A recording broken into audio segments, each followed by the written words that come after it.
തുടങ്ങാം. എല്ലാ പ്രിയപ്പെട്ട മീഡിയ സുഹൃത്തുക്കൾക്കും ഞങ്ങൾ അംഗം അട്ടഹാസം സിനിമാ ടീമിൻ്റെ നമസ്കാരം. മെയ് 8 റിലീസായ സിനിമയാണ് അംഗം അട്ടഹാസം. മാധവ് സുരേഷ്, ഷൈൻ ടോം ചാക്കോ, സൈജു കുറുപ്പ്, അങ്ങനെ ഒരു വലിയ താരനിര അണിനിരുന്ന ഒരു ആക്ഷൻ മൂവിയായിരുന്നു. മലയാള സിനിമയിൽ ഒരിക്കലും നടക്കാൻ പാടില്ലാത്ത ചില പ്രവണതകളാണ് ആ സിനിമ റിലീസായപ്പോൾ ആ സിനിമയ്ക്ക് മേൽ സംഭവിച്ചത്. ഒരു വലിയ എമൗണ്ടും അതുപോലെ തന്നെ ഒരു വലിയ ഈ ആൾക്കാരുടെ ഒരു അധ്വാനവും ഒക്കെ ഡെപ്പോസിറ്റ് ചെയ്തൊരു സിനിമ റിലീസ് ചെയ്യുമ്പോൾ ആ സിനിമയ്ക്കെതിരെ ഉണ്ടാകുന്ന, ഒരിക്കലും അനുവദിക്കാൻ പാടില്ലാത്ത, ഒരിക്കലും മലയാള സിനിമയിൽ പ്രൊമോട്ട് ചെയ്യാൻ പാടില്ലാത്ത, ഒരിക്കലും ഇനി നടക്കാൻ പാടില്ലാത്ത ചില മോശം പ്രവണതകൾ. അപ്പോൾ അതിനെതിരെയാണ് സംസാരിക്കാൻ പോകുന്നത്. മാധവ് സുരേഷ്, പ്രൊഡ്യൂസർ അനിൽകുമാർ ജി, ഇനിയൊരു പ്രൊഡ്യൂസർ കൂടെ ഉണ്ട്, അദ്ദേഹം US-ലാണ്, സാമുവൽ മത്തായി. അപ്പം നമുക്ക് ആദ്യം പ്രൊഡ്യൂസറുടെ ഭാഗത്തു നിന്ന് തന്നെ നമുക്ക് തുടങ്ങാം. അദ്ദേഹം എന്താണ് പറയാനുള്ളതെന്ന് നോക്കാം.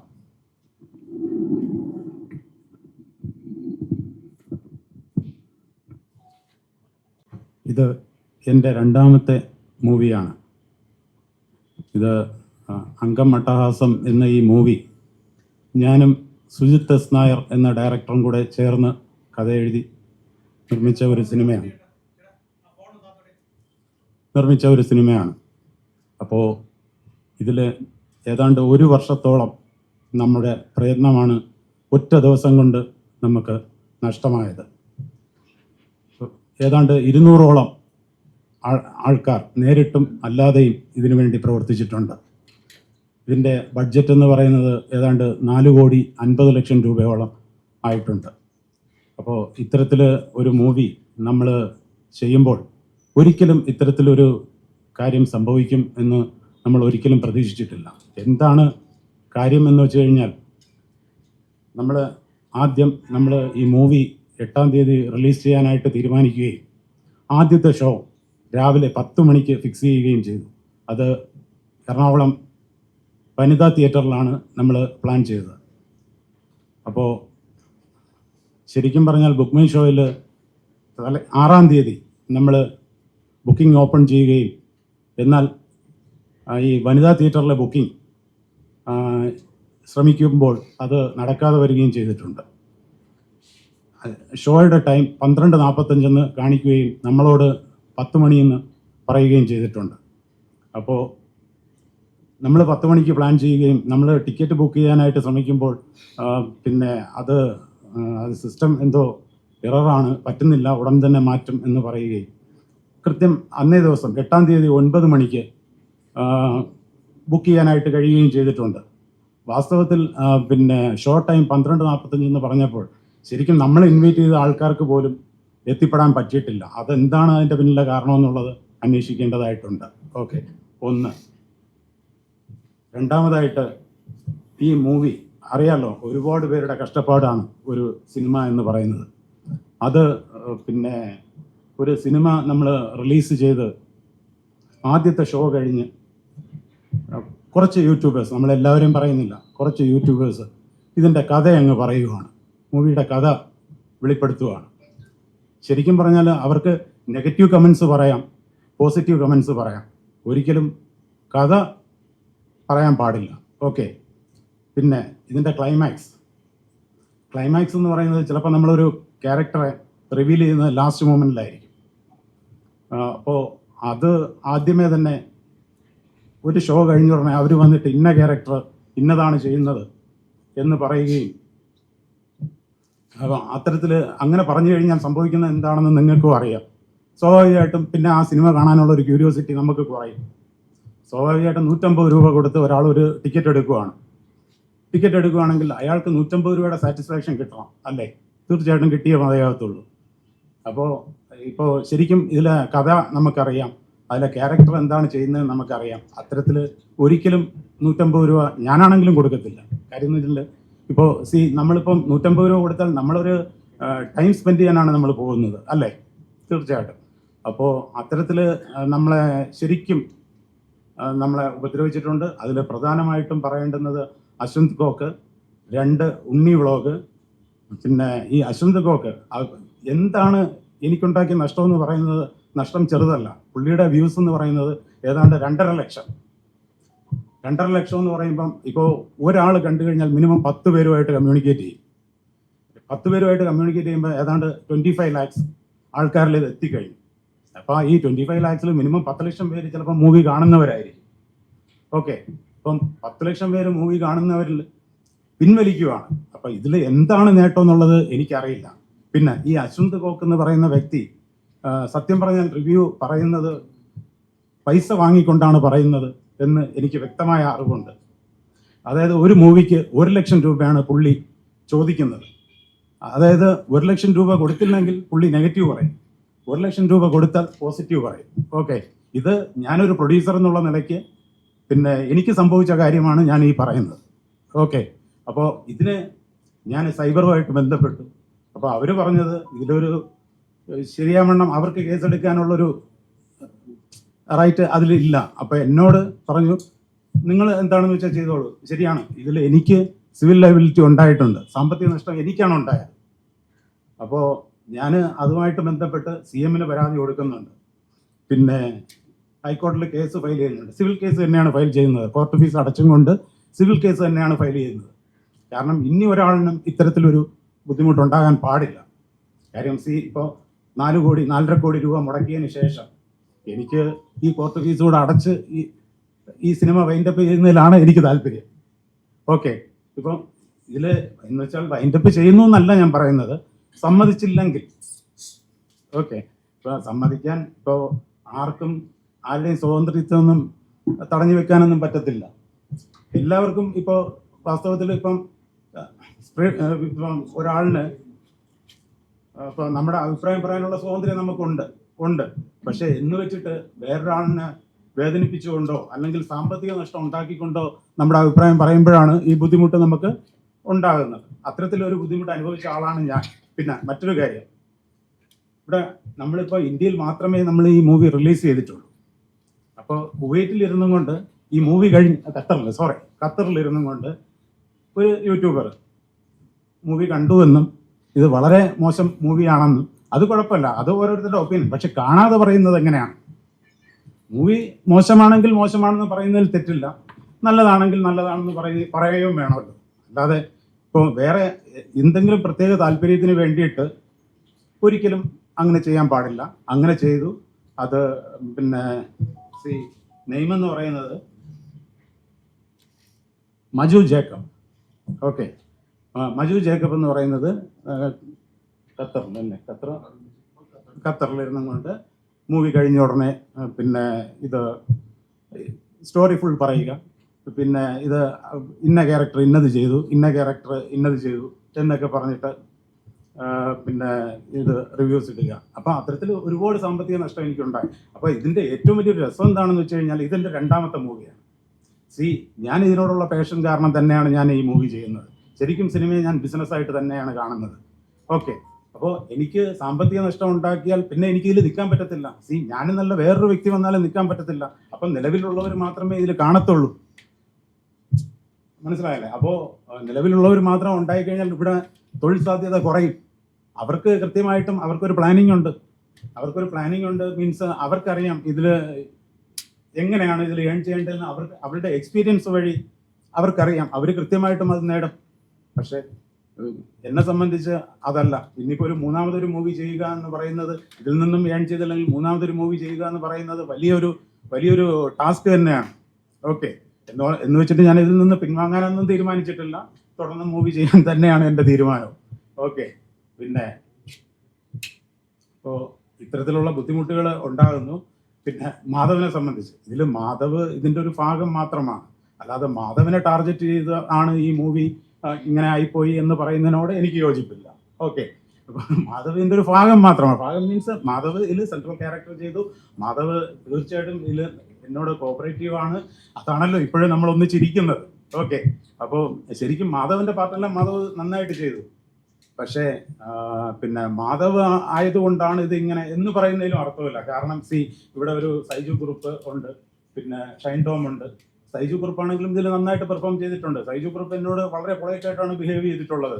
ഷൈൻ ടോം, ഇവിടെ എല്ലാവരും പറയുന്നു ഷൈൻ ടോം ലൊക്കേഷനിൽ ഭയങ്കര പ്രശ്നമാണെന്ന്. ഒരു പ്രശ്നവുമില്ലായിരുന്നു, ഭയങ്കര കോപ്പറേറ്റീവ് ആയിരുന്നു. ശരിക്കും പറഞ്ഞാൽ നമുക്ക് നമ്മളുമായിട്ട് എഗ്രി ചെയ്ത ഡേയ്സിനേക്കാളും 2-3 ഡേയ്സ് എക്സ്ട്രാ തന്നു. അപ്പോൾ അത്രയും ഇതായിട്ട് നമ്മളോട് കോപ്പറേറ്റ് ചെയ്ത വ്യക്തിയാണ്.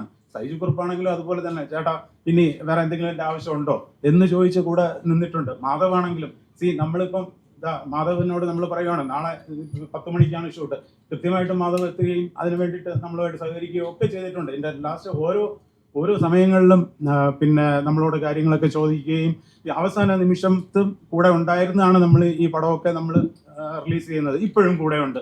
എന്തിനും ചേട്ടാ ഞാൻ കൂടെ ഉണ്ട്, ചേട്ടൻ വിഷമിക്കണ്ട എന്ന് പറയാറുണ്ട്.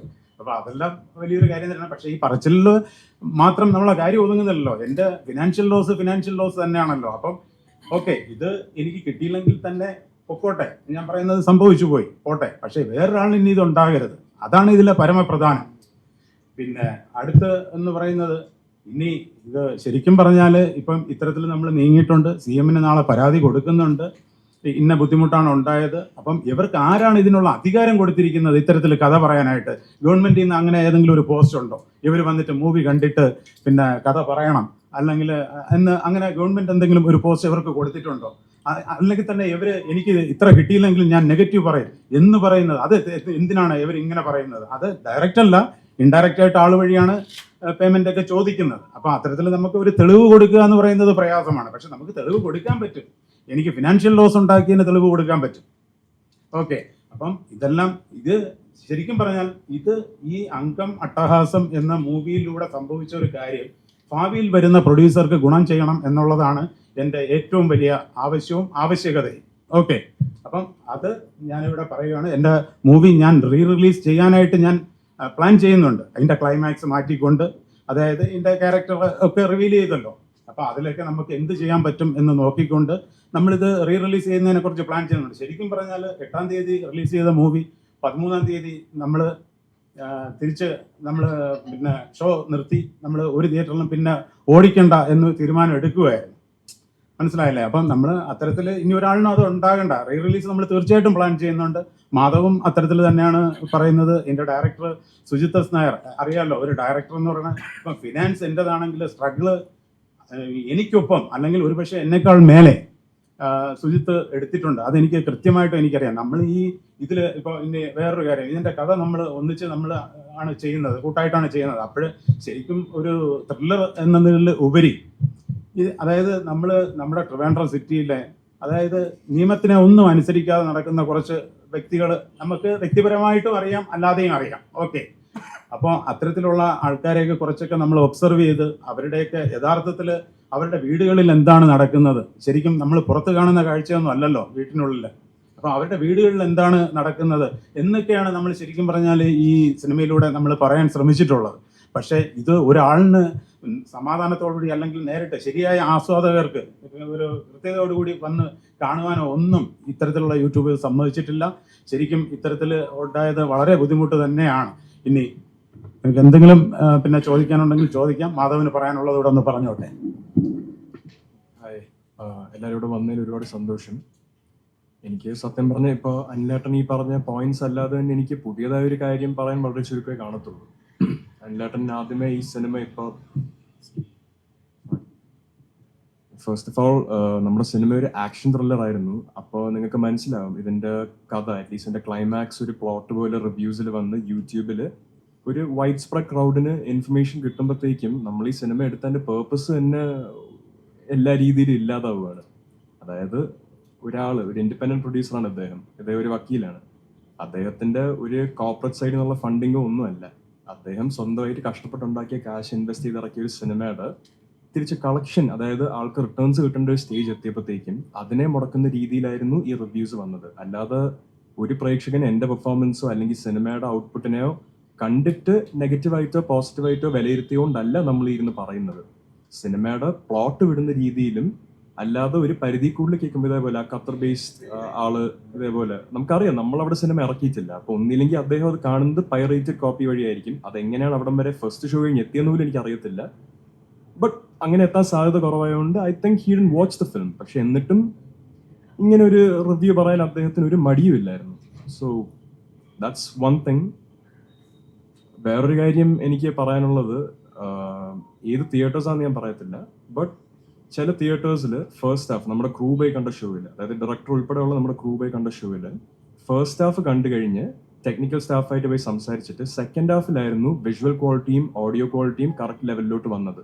ഞാൻ വീണ്ടും എടുത്ത് പറയുക, ഇത് ഇവിടെ ഞാൻ ഒരുപാട് ഡിസ്കസ് ചെയ്യത്തില്ല, പക്ഷെ തിയേറ്റർ ഓണേഴ്സായിട്ട് ഞാൻ സംസാരിക്കും. കാര്യം എനിക്ക് ഉറപ്പുണ്ട് അവരിൽ പലരും ഇത് അറിഞ്ഞുപോലും കാണത്തില്ല ഇങ്ങനെ സംഭവിക്കുന്ന ഒരു കാര്യം. അപ്പോൾ ഇതെനിക്ക് ഫേസ് ചെയ്യുന്ന ഒരു ഇഷ്യൂ ആയിട്ട് തിയേറ്റർ ഓണേഴ്സിനെ കണ്ട് ഞാൻ സംസാരിക്കുന്നുണ്ട്. കാര്യം അവരുടെ സപ്പോർട്ട് ഇല്ലാതെ ഒരു സിനിമ നടൻ എന്നുള്ള നിലയ്ക്ക് എനിക്ക് മുന്നോട്ട് പോകാൻ പറ്റത്തില്ല. സോ തീർച്ചയായിട്ടും that's also something I will be doing. And എല്ലാവരും പറഞ്ഞ പോലെ, അതായത് എനിക്കൊരു പരിധി കൂടുതൽ ഈ വ്ളോഗേഴ്സിന്റെ പേരെടുത്ത് പറയുന്നതിൽ ഇഷ്ടമല്ല. ബിക്കോസ് എൻ്റെ ഈ സിനിമ മാത്രമല്ല, കുറച്ച് കാലങ്ങളായിട്ട് ഒരുപാട് പേര് കഷ്ടപ്പെട്ടെടുക്കുന്ന സിനിമ ഒരു കാര്യമില്ല, അത് കാശ് വാങ്ങിയോ കാശ് വാങ്ങാതെയോ എന്തൊക്കെയോ കാരണം കൊണ്ട് അവരുടെ പേഴ്സണൽ അജണ്ട വെച്ചിട്ടായിരിക്കും ഭയങ്കര, it doesn't sound like criticism or negative review, ഭയങ്കരമായിട്ട് അവഹേളിക്കുന്ന പോലെയാണ് പറഞ്ഞു കളയുന്നത്. And I don't think that's fair. Again negative പറയാം, പോസിറ്റീവ് പറയാം, you cannot completely kill of someone's work. അത് ഈ ഒരു പ്രോജക്റ്റിന് മാത്രമല്ല സംഭവിച്ചിരിക്കുന്നത്. അതെല്ലാം കൊണ്ടും അനിലേട്ടൻ പറഞ്ഞതുപോലെ ഇതൊരു എക്സാമ്പിൾ ആയിട്ട് കണ്ട് ഇതിലൂടെ ഇനി ഇതേപോലെ ഒരു ഇൻഡിപെൻഡന്റ് പ്രൊഡ്യൂസറിന് വരാൻ കോൺഫിഡൻസ് വരട്ടെ.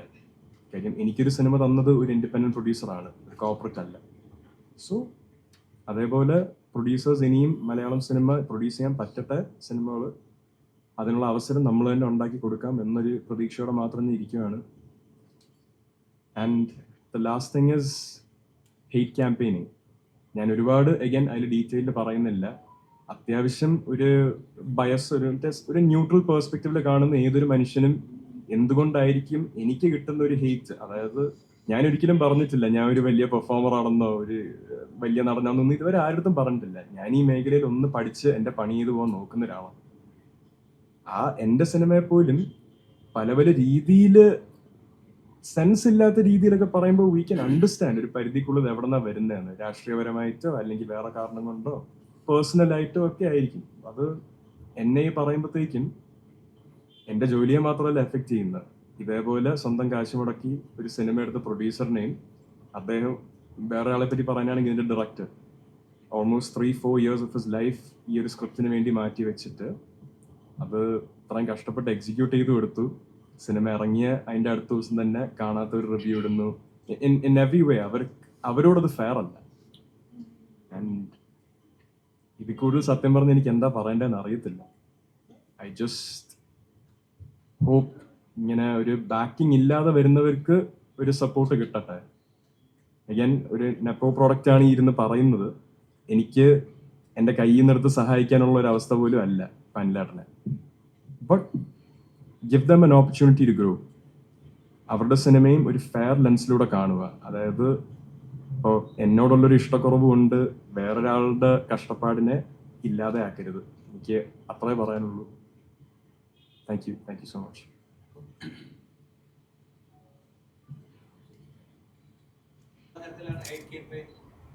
അത് ചേട്ടാ ഇപ്പൊ പറയുവാണെങ്കിൽ രാഷ്ട്രീയപരമായിട്ടുണ്ട്. അതായത് വെറുതെ ഒന്ന് സോഷ്യൽ മീഡിയ അല്ല, അങ്ങനെ തുറന്നു പറയാനല്ല, വളരെ ഓബ്വിയസ് ആയിട്ടുള്ള കാര്യങ്ങൾ തന്നെയാണ്. അതായത് ഇപ്പോൾ വളരെ സിമ്പിൾ ആയിട്ട് പറയാം. ഇപ്പൊ ചേട്ടൻ തന്നെ എൻ്റെ ഒരു ഇൻസ്റ്റഗ്രാമിലെ പോസ്റ്റിന്റെ അടിയിലെടുത്ത് നോക്കിക്കഴിഞ്ഞാൽ എന്നെ വിളിക്കുന്ന നെയിം കോളിംഗ് എന്തൊക്കെ രീതിയിലാണ്. അതായത് എൻ്റെ വീട്ടിൽ ഇരിക്കുന്ന അച്ഛനെയും അമ്മയും, എൻ്റെ അച്ഛൻ വീണ്ടും ഒരു പബ്ലിക് ഫിഗർ ആണ് പറഞ്ഞോട്ടെ, എൻ്റെ അമ്മയും ചേച്ചിമാരെ അമ്മ വരെ പറയുന്ന ആൾക്കാരുണ്ട്. അതിൻ്റെ കൂട്ടത്തിൽ ഈ പൊളിറ്റിക്കലി, അതായത് എന്നെ ഒരു പാർട്ടിയായിട്ട് അസോസിയേറ്റ് ചെയ്യാൻ, അതായത് എൻ്റെ അച്ഛൻ ഇപ്പോൾ ഒരു മിനിസ്റ്റർ ആയിരിക്കുന്ന അതേ പാർട്ടിയായിട്ട്, ഞാൻ വളരെ ഓപ്പണായിട്ട് പറഞ്ഞിട്ടുണ്ട്, എനിക്ക് ഒരു പൊളിറ്റിക്കൽ പാർട്ടിയോട് ഒരു ഇഷ്ടം കൂടുതലില്ല. എനിക്ക് നല്ല വ്യക്തികൾ ഏത് പാർട്ടിയിൽ വന്നാലും അവരെ ഞാൻ സപ്പോർട്ട് ചെയ്യും. അത് ഏത് പാർട്ടിയാണെന്ന് എനിക്ക് നോക്കേണ്ട ആവശ്യമില്ല. എനിക്ക് എൻ്റെ സംസ്ഥാനം, എൻ്റെ രാജ്യമാണ് വരുന്നത്. എനിക്കപ്പോൾ വേറെ പൊളിറ്റിക്കലി നോക്കേണ്ട ആവശ്യമില്ല ഏത് പാർട്ടിയാണ് വരുന്നതെന്ന്. May be internal politics they might have reasons, party വന്നാലേ നല്ലതാവും എന്നൊക്കെ പറയാൻ അവർക്ക് പല കാരണങ്ങളും കാണും. ഞാനൊരു സാധാരണ പൗരന്, എനിക്ക് എൻ്റെ നാട് നന്നായാൽ മതി, അത്രേ ഉള്ളൂ. സോ അങ്ങനെയുള്ള എനിക്കെതിരെ വരെ പൊളിറ്റിക്കലി ഇങ്ങനെ വരുമ്പോഴത്തേക്കും അഗൈൻ ഐ ക്യാൻ അണ്ടർസ്റ്റാൻഡ്. അച്ഛനെ ടാർഗറ്റ് ചെയ്ത് വരുന്നതാവാം, പക്ഷേ അതിപ്പോൾ എൻ്റെ കരിയറിനെ എഫക്റ്റ് ചെയ്യാൻ തുടങ്ങി. അപ്പം എനിക്കിത് ആരോട് എന്ത് പറയണമെന്ന് പോലും അറിയത്തില്ല. I am just opening up നിങ്ങളോടും പ്രേക്ഷകനോടും എന്താണ് ഇതിൽ എനിക്കൊരു പോംവഴി എന്ന് ചോദിച്ച്. ഞാൻ ഓണസ്റ്റായിട്ട് എൻ്റെ ഒരു ജോലി ചെയ്ത് മര്യാദയ്ക്ക് ജീവിച്ചോ നോക്കുന്ന ഒരാളാണ്. സോ ഓക്കെ അല്ലേ?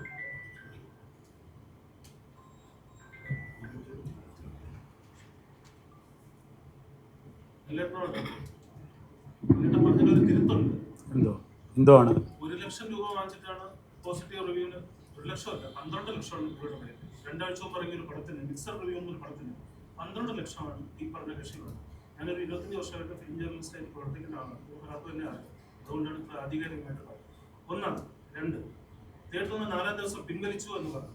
അത് എന്തുകൊണ്ടാണ്? റീ റിലീസ് ചെയ്ത് റീഷൂട്ട് ചെയ്ത് റീ റിലീസ് ചെയ്യാൻ ഒരു ഐഡിയ വെച്ചിട്ടാണ് അങ്ങനെ പിൻവലിച്ചത്. ആദ്യത്തെ ചോദ്യം ഒന്നും കൂടെ ഒന്ന് പറയാമോ? ഓരോന്നായിട്ട് ചോദിച്ചാൽ 1 ലക്ഷം രൂപ വാങ്ങിച്ചിട്ടാണ് പോസിറ്റീവ് റിവ്യൂ പറയുന്നത്. 12 ലക്ഷമാണ് പുള്ളിയുടെ ലേറ്റസ്റ്റ് റേറ്റ്. പക്ഷേ മുമ്പ് മിക്സർ റിവ്യൂ വന്ന ഒരു വലിയ പടത്തിന് പുള്ളി 12 ലക്ഷം രൂപയാണ് വാങ്ങിച്ചത്. അത് ട്വിറ്റർ ഈ പറഞ്ഞ യൂട്യൂബേഴ്സ് എല്ലാവർക്കും കൂടി 2.5 കോടി രൂപയാണ് പ്രൊഡ്യൂസർ. പക്ഷേ എന്നോട് ആവശ്യപ്പെട്ടത് വേറൊരാൾ മുഖാന്തരം എന്നോട് ആവശ്യപ്പെട്ടത് ആയിരിക്കാം. എന്നോട് ആവശ്യപ്പെട്ട എമൗണ്ടാണ് ഞാൻ പറഞ്ഞത്. അതായത് പുള്ളി നെഗറ്റീവ് റിവ്യൂ ഇടത്തില്ല, 1 ലക്ഷം രൂപ കൊടുക്കാമെങ്കിൽ നെഗറ്റീവ് റിവ്യൂ ഇടത്തില്ല. അപ്പോൾ ഒരുപക്ഷെ ഞാനൊരു ചെറിയ പ്രൊഡ്യൂസറാണ് എന്നുള്ള രീതിയിലായിരിക്കാം ചിലപ്പോൾ ചോദിച്ചത്. ഇല്ല ബൈ ത്രൂ ക്യാഷ്. മനസ്സിലായല്ലോ. ഇനി അടുത്തത് ഒന്നുകൂടെ പറയാമോ? ഓരോന്നായിട്ട്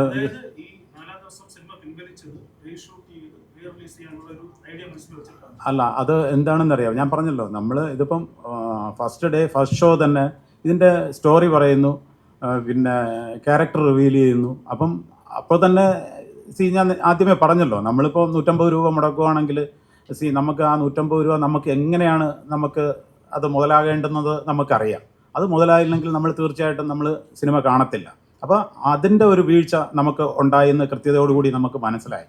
അപ്പോൾ അത് തിയേറ്ററിൽ നിന്ന് നമുക്കത് മനസ്സിലാക്കാൻ കഴിയുകയും നമ്മൾ അപ്പോൾ ഇനി അത് ഒരു ചേഞ്ചസ് ഒക്കെ വരുത്തി റീ റിലീസ് ചെയ്യണം എന്ന് തീരുമാനിച്ചിട്ടുണ്ട്. അത് മുഖ്യമന്ത്രി CM-നെ കണ്ട് നമ്മൾ പരാതി കൊടുക്കുന്നുണ്ട്. നമ്മൾ ടീമായിട്ട് അങ്ങനെ പ്ലാൻ ചെയ്യുന്നുണ്ട്. അപ്പോൾ നമുക്ക് ഈ പറഞ്ഞതുപോലെ ഇനിയൊരു ഉപദ്രവം ഉണ്ടാകില്ല എന്നൊരു ഉറപ്പോടെ കിട്ടിയെങ്കിലേ നമുക്കിത് ചെയ്യാനും പറ്റത്തുള്ളൂ. അല്ലാതെ വീണ്ടും ഞാൻ കുറച്ച് കാശുകൂടെ മുടക്കി വീണ്ടും അതിനെ നശിപ്പിക്കുക, അത് പാടില്ലല്ലോ. അപ്പോൾ അത്തരത്തിലൊരു ഉറപ്പ് കിട്ടിയാൽ തീർച്ചയായിട്ടും ചെയ്യും. അനിലേട്ടൻ ഇപ്പോൾ ഉദ്ദേശിച്ചതും അദ്ദേഹം വീണ്ടും ഒരു പ്രൊട്ടക്ഷൻ കിട്ടിക്കഴിഞ്ഞാൽ, അതായത് വീണ്ടും ഇതിലോട്ട് സ്വന്തം കാശ് ഇൻവെസ്റ്റ് ചെയ്യാൻ റെഡിയായ ഒരാളാണ്. എന്തുകൊണ്ട്? നമ്മൾ പ്രേക്ഷകന് പ്രോമിസ് ചെയ്ത ഒരു ആക്ഷൻ ത്രില്ലറാണ്. അതിൻ്റെ കഥ ഇതേപോലത്തെ പല ഈ യൂട്യൂബേഴ്സും വന്ന് വിട്ടതിന് വീണ്ടും സ്വന്തം തലയിലോട്ട് ആ ചെലവ് ഏറ്റെടുത്ത് പ്രേക്ഷകന് നമുക്ക് പ്രേക്ഷകനോടൊരു ഉത്തരവാദിത്വമുണ്ട്. വീണ്ടും നമ്മുടെ ക്ലൈമാക്സ് ആണല്ലോ നമ്മുടെ പ്ലോട്ട് റിവീൽ ചെയ്യുന്നത്. നമ്മുടെ സിനിമയുടെ ഏറ്റവും ഇമ്പാക്ട്ഫുൾ ഭാഗമാണ്. അത് വീണ്ടും ഷൂട്ട് ചെയ്യാനും അതിൻ്റെ ചേഞ്ചസ് വരുത്താനും സ്വന്തം കാശിട്ടാണ് വീണ്ടും ഈ പ്രൊഡ്യൂസർ നിൽക്കുന്നത്. അത് പ്രേക്ഷകനോടുള്ള ഉത്തരവാദിത്വമാണ്. അപ്പം ആ പ്രേക്ഷകന് വേണ്ടിയാണ് ഞാനായാലും വേറെ ഏതൊരു നടനായാലും ഇതിലുള്ള ഏതൊരു ടെക്നീഷ്യനായാലും വർക്ക് ചെയ്യുന്നത്. കാര്യം അവരുടെ ഓണസ്റ്റായ അഭിപ്രായമാണ് നമ്മുടെ കരിയേഴ്സ് ഉണ്ടാക്കുന്നത്. എനിക്ക് അത്രേ ചോദിക്കാനേ ഉള്ളൂ. ഈ സത്യസന്ധമായി കണ്ട് നല്ലതും മോശവും പറയുന്ന പ്രേക്ഷകന് വേണ്ടി ഈ സിനിമ നമ്മൾ reedit, rerelease, whatever changes that's needed, പ്രേക്ഷകന് വേണ്ടിയാണ് ചെയ്യുന്നത്.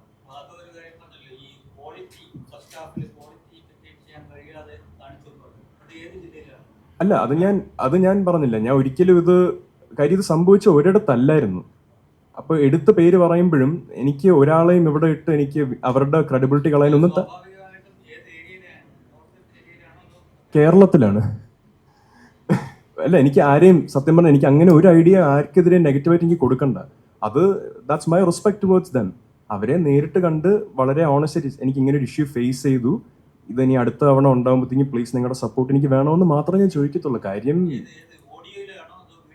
Both visually and audio wise. First ഹാഫിൽ ഡയറക്ടർ തന്നെ ലാസ്റ്റ് പോയി പറഞ്ഞ് അത് മാറ്റിയപ്പോഴത്തേക്കും സിനിമ നമ്മൾ ഉദ്ദേശിച്ച ലെവലിലോട്ട് വന്നായിരുന്നു. ബട്ട് അഗൈൻ ഇത് ഒരു കാര്യം മാത്രമല്ലല്ലോ. ഈ വനിതാ വിനീതയിലെ കാര്യം പറഞ്ഞതുപോലെ അത് ഞാൻ വേറൊന്നും പറയുന്നില്ല. That was some technological clutch. എനിക്ക് അറിയത്തില്ല എന്തോ ടെക്നിക്കൽ ക്ലച്ച്. ഞാൻ വരെ അന്ന് മെയ് 8-ാം തീയതി രാവിലെ 9 മണിക്ക് മുന്നേ വരെ എടുത്ത് നോക്കിയപ്പോഴും 12:45 ഷോയിൻ്റെ ബുക്കിംഗ് ടൈം കാണിച്ചത്. 9 മണി കഴിഞ്ഞ് പെട്ടെന്ന് അത് 10 മണിയിലോട്ട് ആവുക. എൻ്റെ ഫാമിലിയിൽ നിന്ന് തന്നെ വരാൻ കുറേ പേരുണ്ടായിരുന്നു. അവർക്ക് പോലും വന്ന് കാണാൻ പറ്റിയില്ല. അപ്പോൾ ഇതുപോലെ വേറൊരു സിനിമയ്ക്ക് സംഭവിക്കുന്നതായിട്ട് ഇതുവരെ സത്യം പറഞ്ഞാൽ എനിക്ക് കേട്ട് അറിയത്തോലും ഇല്ല. അപ്പോൾ I try to figure this out. എന്താ സംഭവിച്ചതെന്ന്, എങ്ങനെയാ സംഭവിച്ചതെന്ന് അറിയത്തില്ല. ഇങ്ങനൊരു ഇഷ്യൂ നമുക്ക് ഫേസ് ചെയ്തു, അത് എന്തുകൊണ്ടാണ് ഉണ്ടായതെന്ന് കണ്ടുപിടിക്കാനുള്ള മാർഗമാണ് നമ്മളിപ്പോൾ നോക്കുന്നത്. ആൻഡ് ഇതൊക്കെ ഇനി എന്തായാലും we cannot run behind something that's already gone. ഇനി നമുക്ക് ചെയ്യാൻ പറ്റുന്ന പറഞ്ഞാൽ പ്രേക്ഷകനോടുള്ള നമ്മുടെ ഉത്തരവാദിത്വം. അതാണ് നേരത്തെ പറയുന്നത്. പ്രൊഡ്യൂസർ ഇൻവെസ്റ്റ് ചെയ്ത് ഈ സിനിമയിൽ വരുത്തേണ്ട ചേഞ്ചസ് വരുത്തി പ്രേക്ഷകന് ആ 150 രൂപ കൊടുത്ത് പോകുമ്പോഴത്തേക്കും വില തോന്നിക്കുന്ന ഒരു സിനിമ ഡെലിവർ ചെയ്യാനാണ് നമ്മുടെ പ്ലാൻ. അത് നമ്മൾ ചെയ്യാനുള്ള എല്ലാ വഴിയും നോക്കുന്നുണ്ട്. നമ്മളെന്ന് പറയുമ്പോൾ മെയിനായിട്ട് ഇദ്ദേഹം എന്താ വീണ്ടും ഒരു റിസ്ക് എടുത്താണ് ചെയ്യുന്നത്. സോ എനിക്ക് ഇദ്ദേഹത്തിനോട് നന്ദി പറയാനേ പറ്റത്തുള്ളൂ. ഇപ്പോൾ മാധവ് പറഞ്ഞല്ലോ, ഞാൻ വീണ്ടും റിസ്ക് എടുത്ത് വീണ്ടും കാശ് മുടക്കുവാണ് എന്ന് പറഞ്ഞല്ലോ. അതിൽ ചെറിയ ഒരു കാര്യം പറയാനുണ്ട്. വേറെ ഒന്നുമല്ല, ഇപ്പോൾ നഷ്ടപ്പെട്ട പൈസ വീണ്ടെടുക്കാനായിട്ട് ആരാണോ നഷ്ടപ്പെടുത്തിയത് അവരിൽ നിന്ന് വീണ്ടെടുക്കാനായിട്ട് ഞാൻ നിയമപരമായി അതിനെ നേരിടും. അത് ഒരു വശം. ഓക്കെ, അത് കഴിഞ്ഞിട്ടാണ് അടുത്ത സ്റ്റെപ്പ് കടക്കുക എന്നുള്ളത്. ഇതൊന്നും ദിവസങ്ങൾക്കുള്ളിൽ തന്നെ ഇതെല്ലാം സംഭവിക്കും. ഓക്കെ, ഒരു ചോദ്യമുണ്ട്. അതായത് ഇപ്പോൾ പുതിയ മുഖ്യമന്ത്രി വന്നു, സിനിമാ മന്ത്രി വന്നു, അവരോട് പരാതിപ്പെടുന്നതിനോടൊപ്പം സിനിമ നമുക്ക് ഒരുപാട് സംഘടനകളുണ്ട്. അതെ. ആ സംഘടനകൾക്ക് എല്ലാം കൂടെ വിചാരിച്ച് ഈ റിവ്യൂ ബോംബിങ്ങിന് ഒരു ഉന്മൂലനം ഉണ്ടാക്കാൻ സാധിക്കും. അല്ല, തീർച്ചയായിട്ടും പറ്റും. അത് അറിയാലോ, ഏത് എല്ലാ മേഖലയിലും പിന്നെ നല്ലതും ചീത്തയും ഉണ്ടല്ലോ. അപ്പോൾ അതിൻ്റെ ഭാഗമായിട്ട് ചിലപ്പോൾ ചിലതൊക്കെ തടയാനും പറ്റത്തില്ല, ചിലതൊക്കെ തടയാനും പറ്റും. ഓക്കെ, അന്നോട്ടം പറഞ്ഞ അതേ കാര്യം. എല്ലാ മേഖലയിലും അതിൻ്റെതായ നല്ലതും മോശവും ഉണ്ട്. ഈ റിവ്യൂസിനിടയ്ക്ക് തന്നെ ഇത് ഓണസ്റ്റ് ആയിട്ട് ചെയ്ത് അവരുടെ യൂട്യൂബ് വരുമാനത്തിൽ നിന്ന് ജീവിച്ചു പോകുന്ന ആൾക്കാരുണ്ട്. ഏതോ ഒരു സിനിമേനെയും അനാവശ്യമായിട്ട് മോശം പറയാതെ സത്യമായ അഭിപ്രായം പറഞ്ഞു പോകുന്ന റിവ്യൂവേഴ്സും ഉണ്ട്. അപ്പൊ അവരുടെ അവരുടെ തൊഴിലും കൂടെ ഇല്ലാതാക്കി കൊടുക്കാൻ നമുക്ക് താല്പര്യമില്ല. ഇത് സെലക്റ്റീവായിട്ട് ചെയ്യുന്ന ആൾക്കാര് അതേപോലെ അവർ ചെയ്യുന്ന മിസ്റ്റേക്കിന് നമ്മൾ അതിനുള്ള ലീഗൽ ആക്ഷൻ സീക്ക് ചെയ്തേ പറ്റത്തുള്ളൂ. കാര്യം ഇത് ആദ്യമായിട്ടല്ല ഉണ്ടാകുന്നത്. ഇതും അവസാനത്തെ സിനിമയാക്കാനാണ്, ഇങ്ങനെ അവഹേളിക്കപ്പെടുന്ന അവസാനത്തെ സിനിമയാക്കി മാറ്റാനേ നമ്മൾ ശ്രമിക്കുന്നുള്ളൂ. ഇനിയും നല്ല സിനിമകൾ ഇറങ്ങാനുള്ളൂ. ഞാൻ നേരത്തെ പറഞ്ഞ പോലെ ഇനിയും ഇൻഡിപെൻഡന്റ് ആയ പ്രൊഡ്യൂസേഴ്സിന് റിസ്ക് എടുക്കാൻ തോന്നണം. അതിനുള്ള ഒരു certain amount of safety Malayalam cinema കൊടുക്കണം. ആ ഒരു സേഫ്റ്റിക്ക് വേണ്ടിയാണ് നമ്മളിപ്പോൾ ഓടുന്നത്. ഈ പറഞ്ഞ പർട്ടിക്കുലർ റിവ്യൂസിന്റെ റിവ്യൂ ഈ പടത്തിൽ ഞാൻ കണ്ടത്, സിനിമയെക്കാട്ടിൽ അവരെല്ലാം അറ്റാക്ക് ചെയ്തു മാധവിനെ. അതിന്റെ റീസൺ എന്താണ്? ഇനി അത് പ്രൊട്ടക്ട് ചെയ്യാൻ അല്ലെങ്കിൽ പ്രതിരോധിക്കാൻ മാധവൻ എന്ത് ചെയ്യണം? ഇപ്പോൾ പറഞ്ഞു തുടങ്ങാനാണ് എൻ്റെ അഭിനയമായിരിക്കും. ഞാൻ ഒരു ആക്ടർ എന്നുള്ള നിലയിൽ ഒരു ഹിറ്റ് സിനിമ ഡെലിവർ ചെയ്തിട്ടില്ല. May be I am just learning. അപ്പം ഞാൻ നേരത്തെ പറഞ്ഞില്ല, ഇതുവരെ ഞാൻ ഒരിടത്തും പോയിട്ട് ഞാൻ വലിയൊരു ആക്ടറാണെന്നോ, പ്രേക്ഷകനാണ് ഏതൊരു ആക്ടറിനെയും സൂപ്പർ സ്റ്റാർ ആക്കുന്നതെന്ന് പറയുന്നൊരു സത്യമാണ്. പ്രേക്ഷകൻ കണ്ടിഷ്ടപ്പെട്ട് തീരുമാനിക്കുന്ന ആളാണ് വളർന്നൊരു സൂപ്പർ സ്റ്റാർ ആവുന്നത്. ആളുടെ പെർഫോമൻസ് നല്ലതേ ഉള്ളൂ.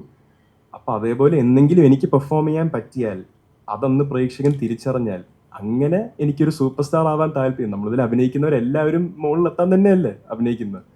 ആ ഒരു ആഗ്രഹം ഞാൻ പറഞ്ഞതേ ഉള്ളൂ. ഈ വഴിയാണ് ആ വഴി, ഞാൻ തെളിയിക്കാൻ നോക്കാമെന്ന് പറഞ്ഞതിന് വരെ എന്നെ പ്രേക്ഷകൻ സൂപ്പർ സ്റ്റാർ ആക്കണം എന്ന് ഞാൻ ആക്ഷേപിച്ച പോലെയാണ് പല ചാനൽസും അതിനെപ്പറ്റി ഇട്ടിട്ടുള്ളത്. That's okay. Again manipulation, but that's okay. അതൊരു കാരണമാവാം. അഗൈൻ BJPക്കെതിരെ ഉള്ള ഒരു ജനറൽ കേരളയിലുള്ള ഒരു ഡിസ്ലൈക്ക്. എനിക്കൊരു അഭിപ്രായമില്ല അതിനെപ്പറ്റി. എന്തായാലും ആയിക്കോട്ടെ. അതിൻ്റെ പുറകിൽ എൻ്റെ അച്ഛനൊരു BJP മിനിസ്റ്റർ ആയതുകൊണ്ട് ചിലപ്പോൾ അതിൻ്റെ പുറകെ വരുന്ന ഒരു സർട്ടൺ എമൗണ്ട് ഓഫ് ടാർഗറ്റിംഗ് ആയിരിക്കാം.